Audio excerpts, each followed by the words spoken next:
Hello दोस्त, मैं मोहित कुमार और हमारे यूट्यूब चैनल मोहित साई स्टडी में आपका स्वागत है। मैं अभी क्लास 8 के मैथ का मॉडल सेट को सॉल्व करता हूं, जो कि है 2024 और 2025 का।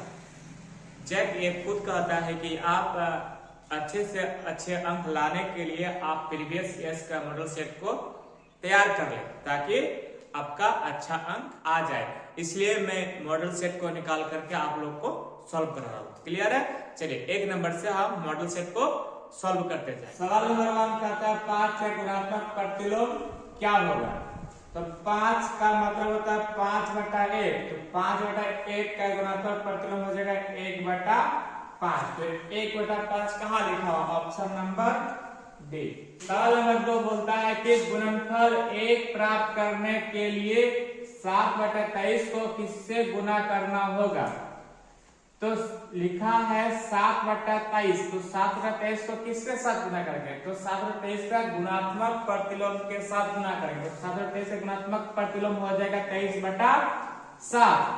तो जब किसी संख्या को उसके गुणात्मक प्रतिलोम से गुना करते हैं तो गुणनफल हमेशा 1 मिलता है।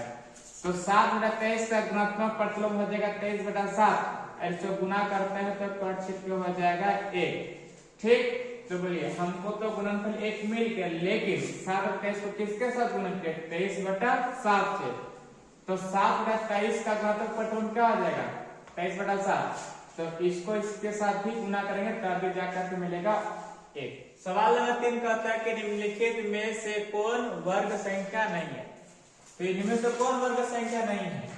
हमको तो दिख रहा है कि 12 क्या है? वर्ग संख्या नहीं है। तो ये वर्ग संख्या है, किसका वर्ग है? 11 का वर्ग है। ये किसका वर्ग है? 111 का वर्ग है। ये किसका वर्ग है?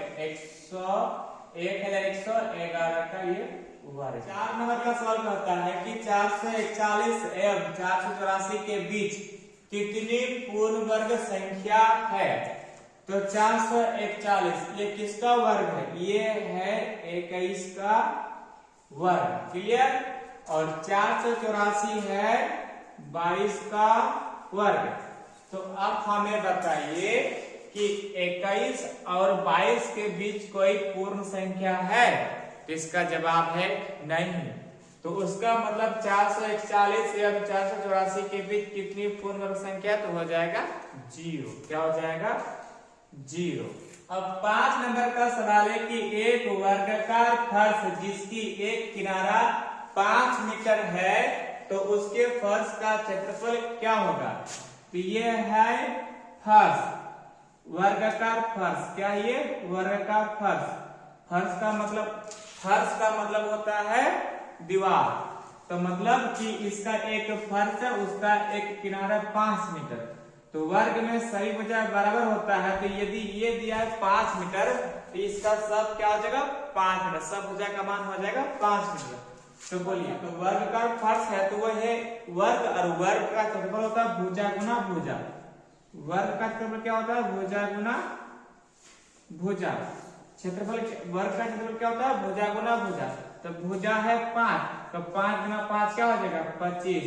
तो 25 क्या ये मीटर में दिया कि सेंटीमीटर में दिया? तो मीटर में दिया है, तो 25 मीटर स्क्वायर हो जाएगा। तो 25 मीटर स्क्वायर कहाँ है? तो स्क्वायर में तो वर्ग मीटर, तो ये होगा 25 वर्ग मीटर। ये क्यों नहीं होगा? क्योंकि तो 5 होगा ही नहीं। ये 25 है तो 25 लिखा है, ये केवल मीटर लिखा है। और जब भी क्षेत्रफल निकालते हो तो वो स्क्वायर में होगा या वर्ग में होगा। ये इकाई नहीं है क्योंकि वो इकाई में दिया हुआ है नहीं, इसीलिए वो मीटर में दिया तो वो मीटर वर्ग मीटर हो गया, ये मीटर स्क्वायर हो जाएगा। Option number 6। सवाल नंबर 6 -7 के पावर में 3 का मान क्या होगा।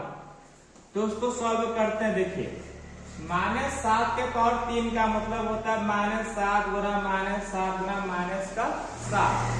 तो इसका आंसर जो भी आएगा वो होगा माइनस में। तो ये माइनस वाला है नहीं तो नहीं होगा, ये माइनस वाला है नहीं तो ये तो नहीं होगा। अब आता है 7 गुना 7 49, फिर 49 गुना करेंगे 7।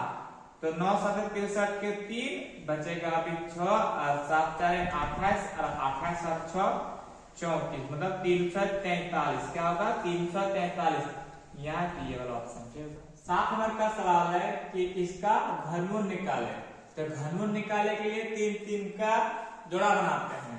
तो यहाँ पर 1 2 3, 2 के पावर में 3 हो गया, फिर गुना 1 2 3, तो 3 बार है, तो 3 के पावर 3 गुना 4 के बार है, 3 बार है, तो 4 के पावर में 3।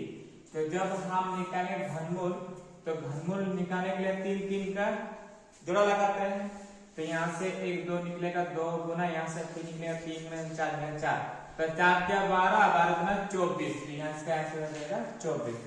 और इसी तरह यदि बोलते हैं कि वर्गमूल निकाले तो 2 2 का जोड़ा लगाते हैं और गुना करते हैं। क्लियर। सवाल नंबर 8 बोलता है कि एक पूर्णांक a के पावर m के लिए m कहलाता है, क्या कहलाता है m? a के पावर m है, तो m को बोलते हैं घात, m को क्या बोलते हैं घात, और a को बोलते हैं आधार, a को बोलते हैं आधार। तो m है ऊपर में, तो इसका m क्या है घात है, तो घात है, ये वाला हो जाएगा। फिर 9 नंबर का सवाल, 2/3 का गुणन विक्रम है, 2/3 का गुणन विक्रम का मतलब होता है गुणात्मक प्रतिलोम, तो 2/3 का गुणात्मक प्रतिलोम हो जाएगा 3/2, ये वाला हो जाएगा। फिर 10 नंबर का सवाल है, a के पावर m गुना b के पावर m के बराबर है, तो ये आपस में क्या है अलग अलग है और ये सेम है। a b के पावर में m, तो a b के पावर में m का यहाँ पर है, तो ये हो जाएगा a और b गुना में हो जाएगा, तो a b के पावर में m,